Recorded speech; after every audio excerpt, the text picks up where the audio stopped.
Inflammation is a word that gets thrown around an awful lot these days, and there's a good reason for that. You see, it's been implicated in everything from obesity to ulcerative colitis, from arthritis to heart disease, and even things like diabetes and cancer have direct ties to inflammation. But somewhere in all of these conversations about different biochemical pathways and various end organ effects, some very basic but important concepts about inflammation seem to have been lost. So this week, I got to sit down with a functional medicine expert and best-selling author to do a deep dive on the subject. We talk about what the body's trying to accomplish when it puts inflammation in place. What are the main drivers of inflammation in modern society, and what are the best ways for dealing with it? It was a super interesting conversation, and I hope that you enjoy it. Let's get into this. Dr. Tom O'Brien, thank you so much for being here. Oh, thank you. It's a pleasure to be with you. I'm super excited to talk to you, and I love talking to other practitioners, especially other clinicians, because it's this mind melt that kind of goes on between practitioners that are focusing on different areas, and this interesting Venn diagram kind of forms between what one practitioner sees and what the other one sees, and then the overlap between those two things. So really excited for this.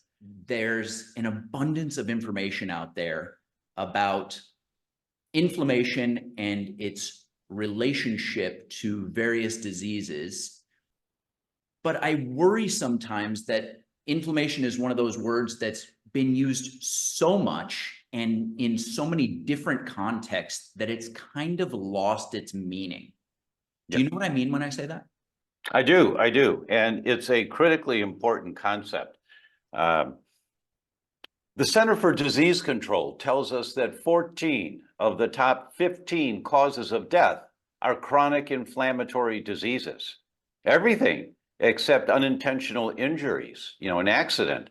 Everything else is chronic inflammation, meaning this low-grade inflammation under the surface going on for years while you feel, quote, fine. But under the surface, you're killing off cells, killing off cells, killing off cells. But they haven't killed off enough cells yet to produce symptoms. And then we get symptoms, and the inflammation is systemic. It's throughout your entire body. It's not just in your liver or not just in your gut. It goes systemic. So you then develop a symptom wherever the weak link is in your chain. You pull at a chain, it always breaks at the weakest link. It's at one end, the middle, the other end, your heart, your brain, your liver, your gut, your kidneys, wherever your weak link is. So the pull on the chain is inflammation. So this low-grade inflammation, pulling and pulling and pulling and pulling. Eventually you get some symptoms. You go to a doctor for the symptoms, and the doctor focuses on the symptoms and helps to reduce your symptoms.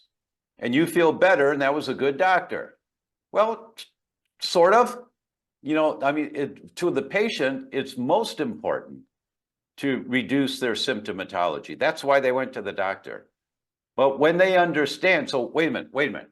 So this condition that I have right now, this is actually a chronic condition, but the pain just came on, or the headaches just got bad, like 2 months ago. But you're saying this has been going on for years under the surface? Yes. Nobody gets Alzheimer's when they can't remember anymore. The government did they brought a commission together in 2019 to figure out, what are we going to do about Alzheimer's? That it's going to bankrupt Medicare within 25 years because more and more people are getting it. What are we going to do? So they brought world experts in, and they came up with a drawing in their report, which just says the whole story. The preclinical period, that period where you're fine, your brain's functioning fine, but the inflammation is killing off brain cells, killing off brain cells, killing off brain cells, is going on for 20 to 25 years. Then you start saying, what lane did I park my car in the parking lot? Or, oh, that person walked towards me. What's their name? What's their name? or where are my keys? And we try to write it off and feel okay about ourselves because we say, oh, it's stress. I have a little too much stress. No, it's the memory center in your brain that has so many cells killed off, your brain's not functioning properly anymore. Wake up. Because there's then 7 years of that level of short-term memory loss where there's noticeable stuff, but not too bad. 7 years of that with a reduction in your sense of smell called hyposmia that occurs in that 7-year period. Then you get diagnosed with mild Alzheimer's. So you've got 25 to 30 years before a diagnosis where the inflammation is killing off brain cells, killing off brain cells, killing off brain cells. If that is the weak link in your chain. For somebody else, it's in your joints, and you get diagnosed with rheumatoid eventually. Mm-hmm. For someone else, it's in your thyroid, and you get diagnosed with Hashimoto's thyroid disease eventually. The point is the inflammation is there for years, mm-hmm. and nobody pays attention to it. Okay, I'll pause there. Sorry.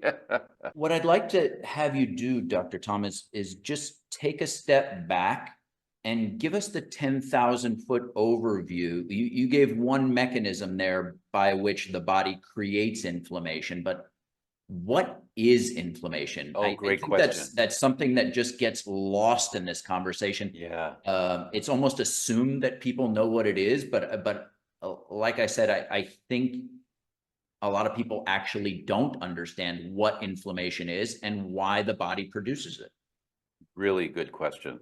Mrs. Patient, your immune system is the armed forces in your body. It's there to protect you.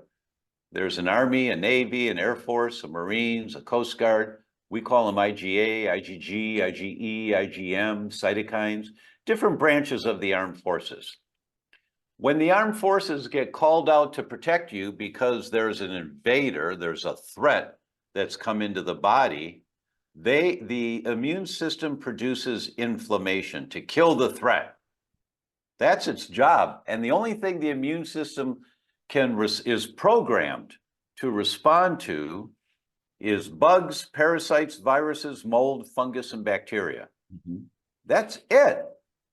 So when you're exposed to too much BPA, the chemical used to mold plastic, like in water bottles and contact lenses and things, when you're exposed to too much BPA and it gets in your body, it binds onto your thyroid and other tissues, your brain says, what is that? That's not a thyroid cell anymore. What is all that crud on that? We better get rid of that. Immune system, take care of this. Your immune system destroys that threat as if it's a bug, parasite, virus, mold, fungus, or bacteria.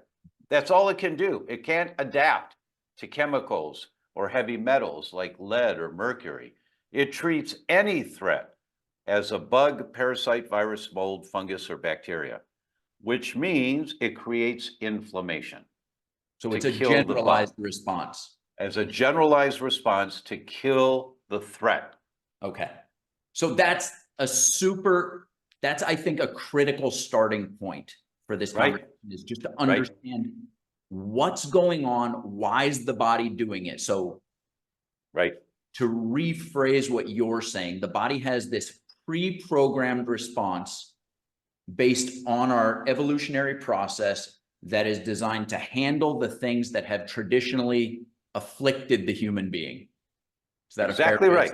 Exactly right. Mrs. Patient, you have the exact same body as your ancestor 15,000 years ago. You have the same kidneys and liver and immune system, joints. You use your brain more now, but the body, the structure, is all the same.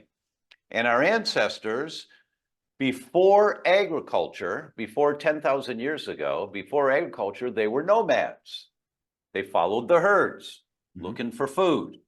Number one concern was finding food. They'd find something, they'd pick it up. First, they smell it, then they nibble on it, then they eat it. And when it goes down into the stomach, the acid in your stomach should kill it. Any bad bacteria that might be on the food. But if it doesn't, there are sentries standing guard. And I like to think of the soldiers at Buckingham Palace with those tall hats. They're standing guard inside the small intestine, just watching everything that's coming out from the stomach into the small intestine. They're just watching everything, and they're just standing guard. They're dormant. They don't do anything, just like the guards at Buckingham Palace. But do not mess with those guys. Don't mess with them. And you don't mess with toll-like receptor in your gut because it's looking for bad bacteria. And if it sees what it considers bad bacteria, it does two things immediately. One, it activates the production of a protein called zonulin, and that's not important, but it causes leaky gut. Okay. Why? Because when you open up the space between the cells, when you get a little bit of leaky gut, water from the body goes into the gut and it washes out the threat with the poop. That's the purpose of leaky gut. Is to create a diarrhea response. That's right. It sets the stage every day to protect you against any bad bacteria. And the second thing these sentries do is they activate the major amplifier of inflammation in the gut called NF-kappa B. And that guy, NF-kappa B, is like the desk sergeant at the police station. You guys go over here, you go over here, you patrol over here. So NF-kappa B says, all right, we got this kind of a bug. I want this kind of inflammation right now. That's what NF-kappa B does. And all that happens within 5 minutes. All of it. Amazing. So it's kind of this pre-programmed response. That's right. And you've got the exact same body as your ancestors 10,000 years ago. That's right. So the sentries are standing guard, and they're the ones who flip the switch to say, run the pre-programmed response or do not run the pre-programmed response. Exactly. So now, one more point here that's really interesting, if I may. Absolutely. And a couple of our scientists talked about this. The way the sentry identifies the bug coming out of the stomach is it looks for the protein of that bug. The amino acid, which are like the components of protein. It looks for, and I say orange vests, that the sentry is looking for orange vests. And when an orange vest comes through, when that protein structure comes through, no discussion, it gets activated right away. Okay? The only food on the planet that has orange vests like that, like the surface of a bug, the only food is wheat. Nobody can digest wheat completely. And so these particles of wheat come from the stomach into the small intestine with orange vests. And so the sentries, non-negotiable, they immediately fire up and they attack gluten. They attack the wheat. And this is what they teach at Harvard Medical School right now. And Maureen Leonard, a famous gastroenterologist at Harvard, did a literature review. She looked at over 60 studies on this topic, and she published it in the Journal of the American Medical Association. She said, gluten activates toll-like receptor 4 in all humans. This occurs every time you are exposed to gluten. So it doesn't matter how you feel when you eat wheat. It doesn't matter if you get stomach bloating or gas or cramps or not. It's activating inflammation and leaky gut in every individual every time you eat it. Now that's really interesting. And that's why this whole thing about gluten and gluten-free diets will never go away. It's not a fad. This is basic physiology. When you read the science, it's very, very clear on this. Most doctors don't like it because they don't want to give up wheat until they get sick enough. And they say, oh, maybe I'll try that. They do an elimination diet, they go off wheat, and all of a sudden they feel better. And then they go out with their friends and they have some pasta, and the next day they're sick as could be again. And so then finally they get it, right? But well, let's geek out on that for a second, Dr. Tom. What's the problem with wheat? No human can digest it down. Think of proteins like pearl necklace. Okay. And the acid in your stomach undoes the clasp of the pearl necklace. Now you have a string of pearls. They're called amino acids. And the job of our digestive enzymes, starting with saliva, that's why you have to chew, and going down into the digestive tract, the enzymes act as scissors to snip that pearl necklace. Snip, snip, snip, snip, snip, until you're down to each pearl of the pearl necklace. Now, the inside of the gut, Mrs. Patient, your gut's a tube. It's just one big long tube. It goes from the mouth to the other end. It's about 20, 25 feet long. The inside of the tube is lined with cheesecloth. So when you eat food, the job of the enzymes is to break down the food really small, and these clumps of food can't get through the inside of the lining, the cheesecloth, to get into the bloodstream. They're too big. They've got to go further down the gut and be broken down smaller and smaller and smaller until they're small enough to go right through the cheesecloth into the bloodstream. Then they're on the highway. And so that's one reason why our gut's 20, 25 feet long, is because it takes a whole lot longer to break down prime rib than it does a banana. But the problem is no human has the enzymes to digest wheat completely. All we can do is to break it down into clumps of the pearl necklace. And so those clumps of the pearl necklace look like the outer shell of a microorganism, yellow or orange vest. And so the sentries see the orange vest, this amino acid structure, and go after it and fire their chemical bullets to destroy it, causing inflammation, and activate zonulin to get leaky gut every time wheat comes out of the stomach, every time. Okay. And that's why wheat is the food that it is, where it activates this. You just go online and Google wheat or gluten and thyroid. There are 200 studies, gluten and migraines, gluten and seizures. I just did an interview yesterday for a neurologist group, and I showed them the study that 50% of children with drug-resistant epilepsy, which means the child has been on 3 different drugs and they don't work, they qualify for the diagnosis of drug-resistant epilepsy. 50% of them go into complete remission on a gluten-free diet. Look, guys, just read the science. It's not my idea. Just read the science and try it, and you'll see half the time or more, your patients will get better from unrelenting seizures on a gluten-free diet. Because it's those clumps that we cannot digest that activate the whole immune response, the inflammation, pulling on the chain that manifests wherever your weak link is. Yeah, so inflammation is implicated in, what did you say, 14 out of 15 of the major diseases. That's according to the CDC, everything ranging from arthritis to diabetes to Alzheimer's disease, as you mentioned, heart disease, all of these different things. One thing that I would love to hear you unpack is, I think that a lot of times it's an oversimplification to say inflammation cause of this, inflammation cause of this, inflammation cause of all of these different things. I understand that inflammation is present in all of these conditions, but what I would love to hear you dive into a little bit deeper is the role that inflammation actually plays in those diseases versus just saying inflammation is the cause of this thing. Yeah, it's a really good question. That's an excellent question. Inflammation is not the root cause. Inflammation is the root mechanism.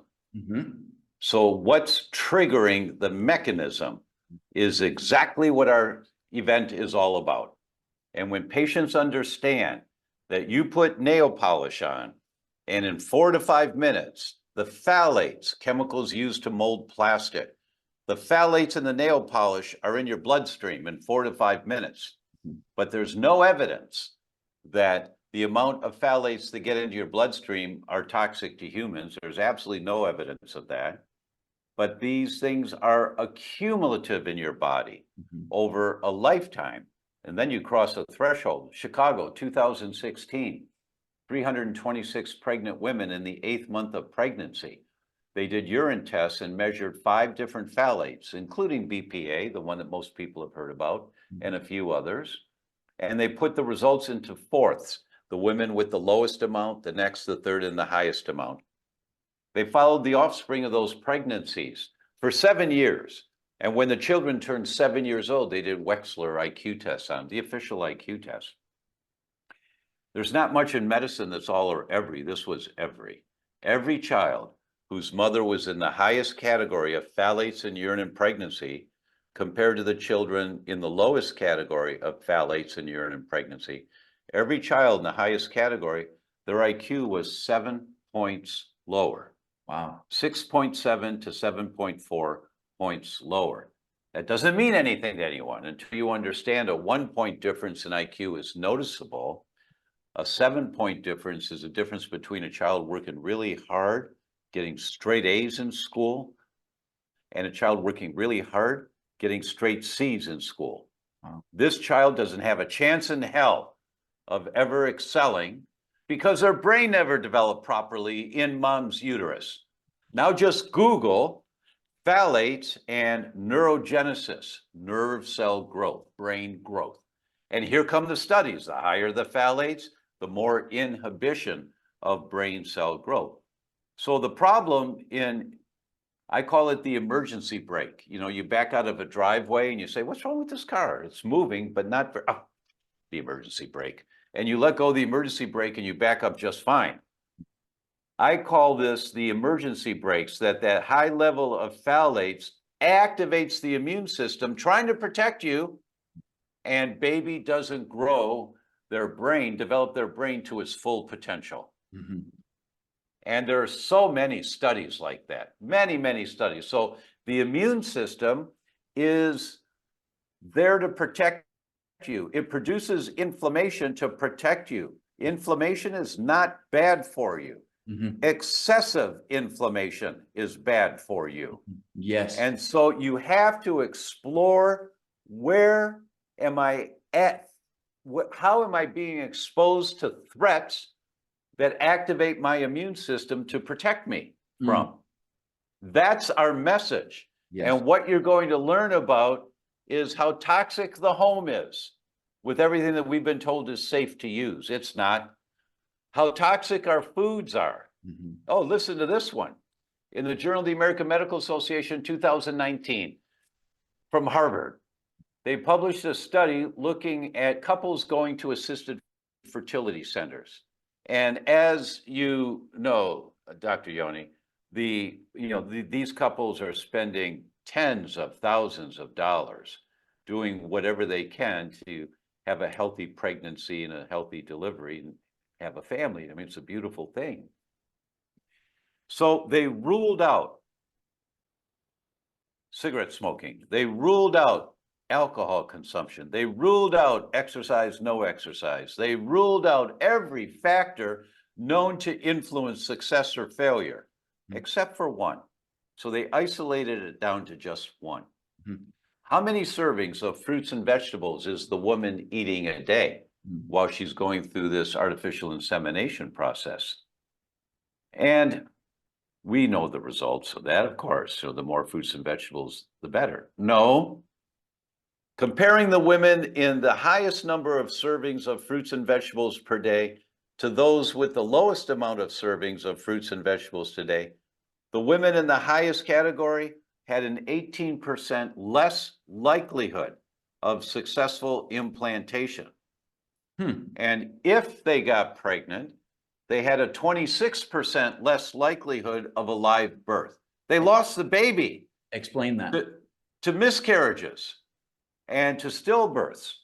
Now that's like, what? And like you're saying, explain that. Yeah. It's really obvious once you hear this next piece. They had a subgroup of women who were eating organic. And in that category, it was the exact opposite. The more fruits and vegetables you eat, the better. Yeah. Yeah. What screwed me up on the first example was an assumption that I made. Exactly. That we all made. Now, the good news in this study, and this is what we look for in every piece of information during our event, The good news is women were put in the category of organic consumption if they were eating 3 meals a week, organic, Okay. not 21 meals a week. 3 per week. Wow. 3 per week. Okay. And we think it's because, well, if they're eating organic whenever they can, they probably bought organic shampoo. They've got organic soaps at home, so they're more aware of the toxicity in the home, that Right. kind of thing. But that's our job, is to educate you on the toxicity in your home for you and your children. Well, that's That's actually what we're here for. That's an amazing study, though, because it Yes. shows that a little bit goes a really long way. It should have been on the front page of every newspaper in the country. I mean, that's shocking. Yeah, But- I love those things in practice too, Dr. Tom, and because I always consider it like a two-way shift. Not only are you getting the extra benefits of all the organics, but you're also removing the toxins simultaneously, so you're getting that double benefit. Right, right. That's exactly right. That was just the thing that you jumped right into there, and I love the way that you explained it, by the way, which is inflammation is not the cause. It's a mechanism. It's like it's a vehicle. It's the primary mechanism to protect you. It's just trying to protect you. Yeah. And that's the amazing thing, right? Because it's much the same as my practice, which focuses on pain. You know, it's like a person comes to me and they're like, oh, well, I have a disc bulge or a torn labrum or whatever the case may be. And there's pain sometimes that accompanies these conditions, but it wasn't the pain that caused the injury, you know? And I think of it almost the same way as inflammation. The inflammation is certainly present. The pain is certainly present, but what's the best way to go about addressing this problem? Yes. So the next thing that I would love to play with this idea with you, because it's a pet theory that I've been toying with. And it's this idea that not all inflammation is created equal.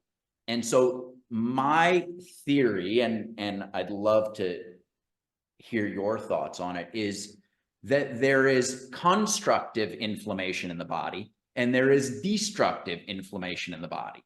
And so the idea is all based on context.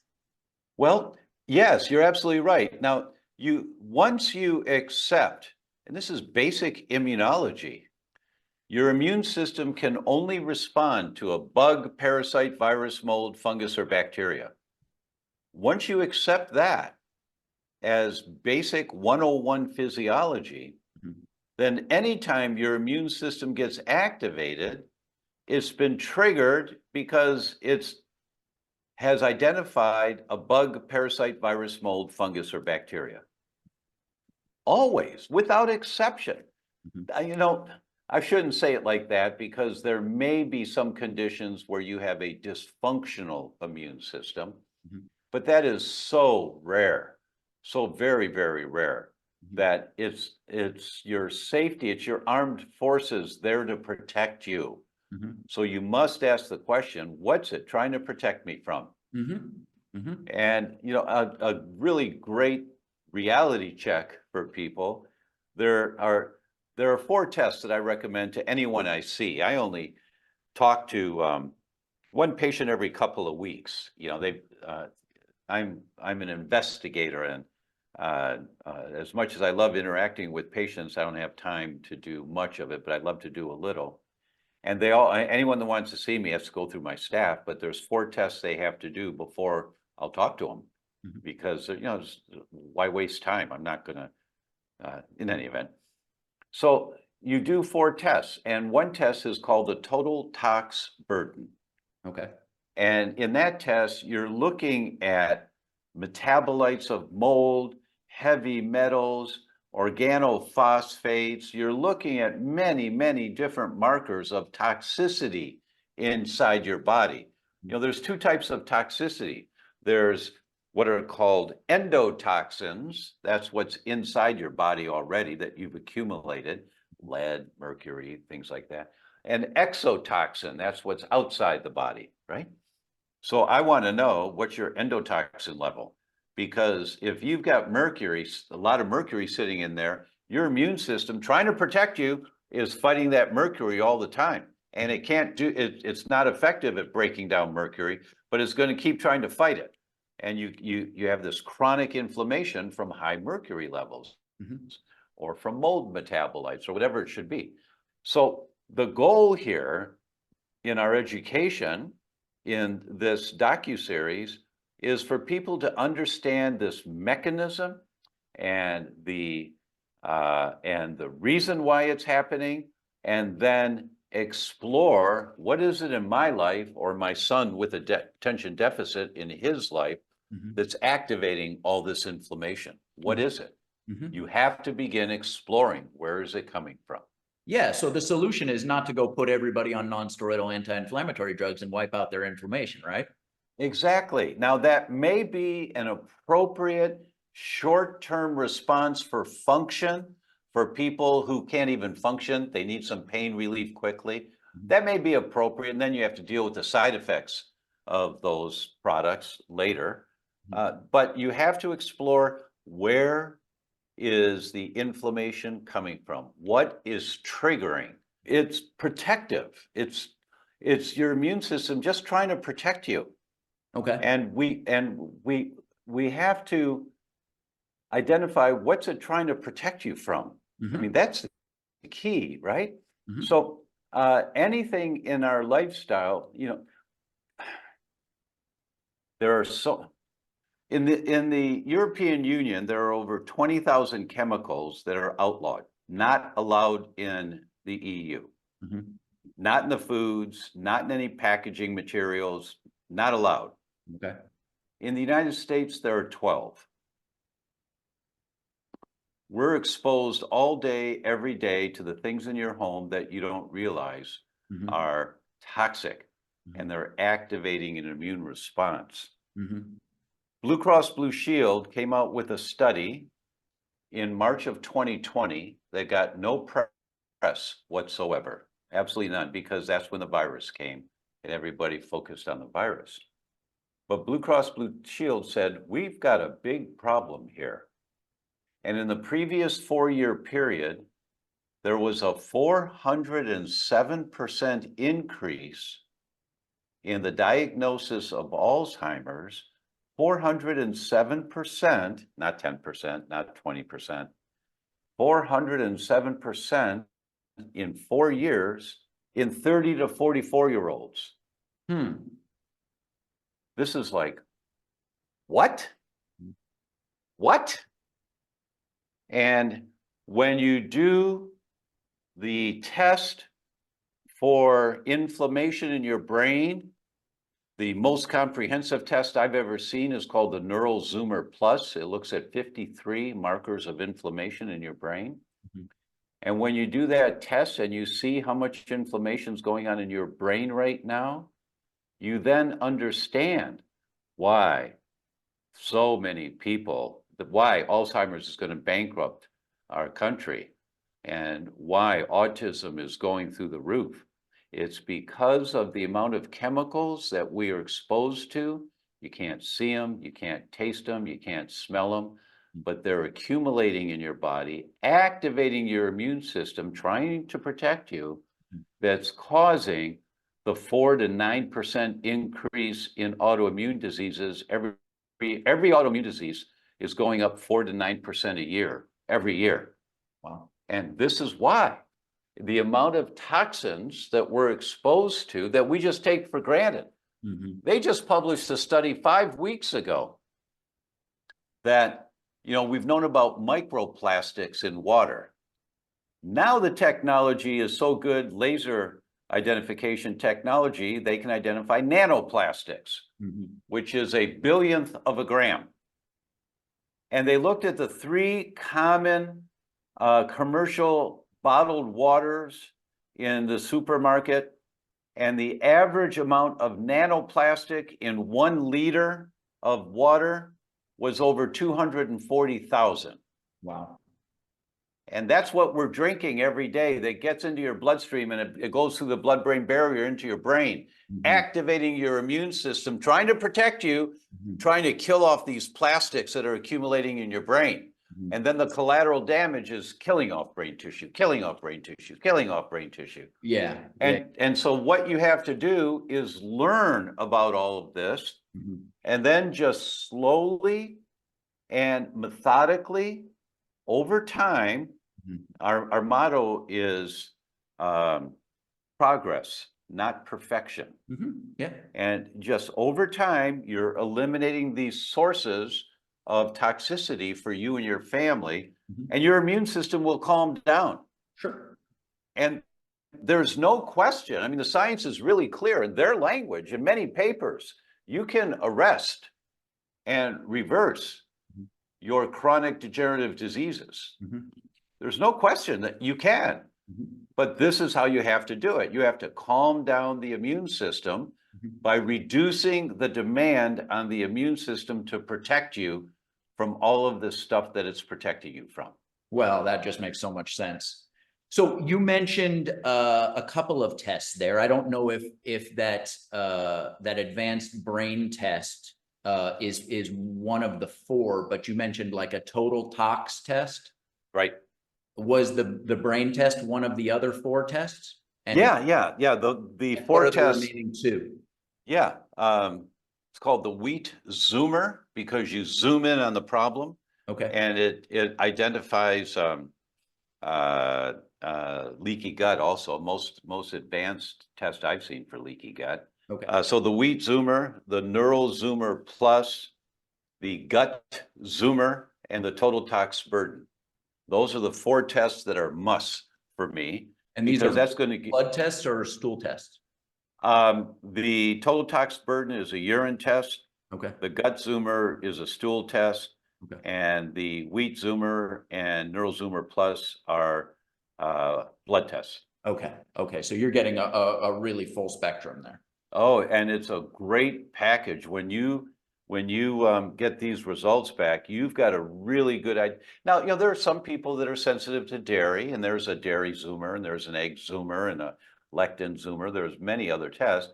But to begin with, to look for the big kahunas causing the most problems, and you address these, and you start feeling better pretty quickly when you're just beginning to address them. You go gluten-free. Well, actually, everyone, we put gluten-free, dairy-free, and added sugar-free right away. Sure. Right away. So you're talking about just addressing those heavy hitters right off the bat, the things that are That's right. Fairly easy to do. Well, fairly simple to do, maybe not easy to actually follow through with, but Right. Things that are going to give you huge bang for the buck if you can actually stick to it for a length of time. How long would you say a person needs to go on a selective elimination diet of those things before they start seeing the results? Is it something like a 60-day, a 90-day? What do you see? Well, the rule of thumb in my practice is you better feel better within 3 weeks. Okay. Not that you're fixed. It could take 6 months or a year, depending on how much collateral damage there is. Sure. But you'll notice within the first few weeks that, oh, I'm sleeping better. Oh, my pain was only for 2 hours instead of 9 hours, or but it was just as strong, but it didn't last as long, or my gut's better, my energy's up, or my brain's clearer. You should notice the changes within a few weeks. That's awesome. And it definitely dangles the carrot a lot more than telling a person you need to be on this for 90 days. If you're saying you're going to feel better within 3 weeks. Right. If you're not better, I missed something. We have to go back to the drawing board. So that's very, very, I relate to that as a clinician. Let me pick your brain just a little bit more on this. If those are the four tests that you recommend, those are the heavy hitters, it makes a ton of sense. But at the same time, you're taking all the people that you work with just off of these things. Are you saying that the tests are an absolute must, or could a person just go off of those things and use the partial elimination diet as a way of testing whether or not they have those sensitivities? Well, it depends on what you want. Okay. Look, for most people, the average lifespan is going down now. Children born today have 2.3 years less life expectancy than their parents. Super scary. And I think you should point out there that that's, I believe, the first time in human history that that's happening. That is true, and it's been for the last 5 years, every year. Yeah. It's going down a little bit more. And the other part to that is that the World Health Organization differentiates lifespan and healthy lifespan. And healthy lifespan is, definition is you have full function, you're not on any medications, you know, you're not limited. And the healthy lifespan, the average in the US now is 10.4 years of disability. So the last 10 years of your life are disabled. Yeah, where and you're that number is going up. Yeah. About a tenth of a point. So average lifespan is somewhere around what, 77, 78 in the United States? It was 78. It's now down to 75 for men, and I think it's 77 for women. Okay, and so you're saying about the last 11 years are classified as dysfunctional, low health, multiple medications, assisted living, things like that. Right. Yeah. And so it depends on what you want. Well, I just want to feel better. Well, then don't do the tests. You know, just do an elimination diet, but you aren't going to get the subtle ones. You aren't going to find the curveballs that are still in there. Okay, so the tests are so do the diet because it's going to help. What percentage of people would you say would benefit from going on? Name the things that you're eliminating again there, Dr. Tom. Gluten-free, dairy-free, added sugar-free. Okay, gluten-free, dairy-free, added sugar-free. What percentage of people would benefit from doing that for 3 to 4 weeks? If someone does not benefit, then you've got egg sensitivity, or there's something else. Okay. But for the vast majority of people, I mean, it's rare, extremely rare, where someone comes back in 3 weeks, says, you know, I'm not any better. And that's not acceptable in my practice. I missed something. And okay, let's check lectins. You know, there's the book, The Plant Paradox, that talks about lectins. And there's some really good information there. Now, he says nobody should eat lectins. I don't agree with that. I think no one should eat lectins if your immune system is fighting lectins. But for some people, that's common, and their immune system's fighting lectins, but you'd never know unless you do the lectin zoomer. How would you know? And so when someone is not better in 3 weeks, okay, we have to check. Tell me a little more about what you eat on a daily basis, or tell me about the house you're living in. Is there mold in your house and you're breathing the stuff 24/7, causing so much excessive inflammation that the changes you're making aren't powerful enough to change how you feel, right? We just have to explore a little deeper, but usually the vast majority of people within 3 weeks, game changing. That's awesome. Gluten-free, dairy-free, added sugar-free. Right. People have something to take away just from this conversation. Now, I want you to tell me about this upcoming event that you have where you guys are going to do a deep dive into all things inflammation related. Yeah. It's called the inflammation equation. And it's, we're very proud of it. And you hear these little pearls of information, like, you know, you're born 99% human and you die 90% microbial. How important do you think your gut is? It's critically important. If there's only one thing you're going to do to be healthier, it's build a healthy, diverse microbiome. It's the most important thing you could do. And that's one reason why. And it's the dance of life, really, on the planet. You want to have a lovely dance of life, and meaning take care of this vehicle that's going to carry you through this lifetime, then this is what you need to know. Reduce your inflammation, build a healthy, diverse microbiome, and reduce the exposure to those things that you have access to reduce exposure of. You can't do anything about the chemtrails. You know, that's what you're breathing, but you can do a lot to clean the air in your house, air filtration systems, plants. NASA published the study that 2 6-inch house plants in a 10 by 10 room absorbs over 74% of the toxins in the air. So you go to my website, thedr.com/plant, and you download the handout from NASA with the pictures of the plants, and you go buy plants and you put them in every room, especially your kids' rooms. Yeah. And, people that say, oh, I don't have a green thumb, the plants will die. Then you buy more. The idea is clean the air. Clean the air. And people without the green thumb will be happy to know that one of the top ones on that list is a spider plant, and those are pretty damn hard to kill. Yeah, and mother-in-law's tongue. Yeah. Is another one. Well, that's very cool. I really like your approach. I really like the way that you explained inflammation and the centuries on guard and how they're kind of profiling people, or not people, but they're profiling the various things that we're exposed to, and they're deciding when this mechanism gets turned on and when it doesn't. And then you're talking about this progress, not perfection model, which I love and I use in my practice as well. And it really, I think, sets people free to begin experimenting with things that may be game changers for improving their health and that of their family. In just a few short weeks, Dr. Tom is releasing a brand new 7-part docuseries that does a deep dive into all aspects of chronic inflammation. It's called The Inflammation Equation, and in it, he speaks to a ton of different experts. He actually spent over a year producing it, and it looks like it's going to be an absolutely fantastic event. For more information about the inflammation equation, click the link in the upper right-hand corner of your screen. I'll also put links for it in the description down below this video. Beyond that, I just want to thank you so much for watching. Be sure to hit that thumbs up button before you head out of here, and I'll see you next time.